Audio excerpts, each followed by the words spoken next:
ఇందుకు కష్టపడ్డ కార్యకర్తల్ని 2 సంవత్సరాల తర్వాత తిరిగి స్థానిక సంస్థల ఎన్నికల రూపంలో ప్రజల దగ్గరికి వెళ్తే ప్రజలు సంపూర్ణమైన విశ్వాసం ఆ ప్రభుత్వం మీద ప్రకటించి మమ్మల్ని ఆశీర్వదించినందుకు కాంగ్రెస్ పార్టీ శాసనసభ పక్షాన ప్రజలకు ఎల్లవేళలా అందుబాటులో ఉండి విశ్వసనీయ పాత్రులుగా ప్రజా సమస్యల్ని పరిష్కరిస్తామని చెప్పి ఈ సందర్భంగా తెలియజేస్తున్నాను. మీకు అందరికీ తెలుసు, వివిధ రకాల విశ్లేషణలు, వివిధ రకాల పత్రికలలో ప్రకటనలు, రాజకీయ నాయకులు వాళ్ళ పార్టీలకు సంబంధించిన వివరాలను చాలా సందర్భాలలో అన్వయించడం, విశ్లేషించడం, వివరించడం జరిగింది.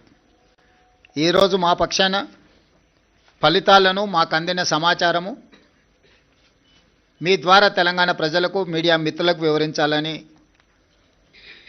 మంత్రివర్గం అందరం కలిసి తీసుకున్న నిర్ణయం ప్రకారము 12,702 గ్రామ పంచాయతీల ఫలితాలలో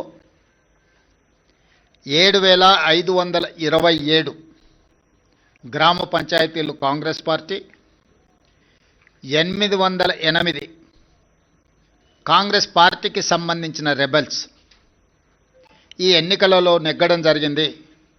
మొత్తానికి 8,335 గ్రామ పంచాయతీలు 66% ఫలితాలను కాంగ్రెస్ రెబెల్స్ ఈ ఎన్నికలలో మేము సాధించడం జరిగింది.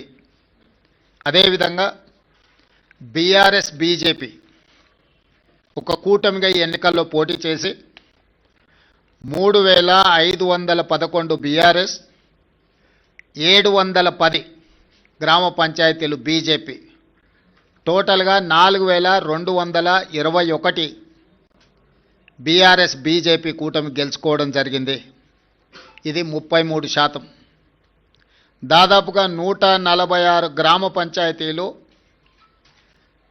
సిపిఐ, సిపిఎం, ఇతరులు 1%, ఇతర రాజకీయ పార్టీలు కూడా నెగ్గడం జరిగింది. తద్వారా కాంగ్రెస్ రెబెల్స్ 66% గెలిస్తే బీజేపీ, బీఆర్ఎస్ 33%, కమ్యూనిస్టులు 1% ఈరోజు ఈ ఎన్నికల్లో ఫలితాలను సాధించారు.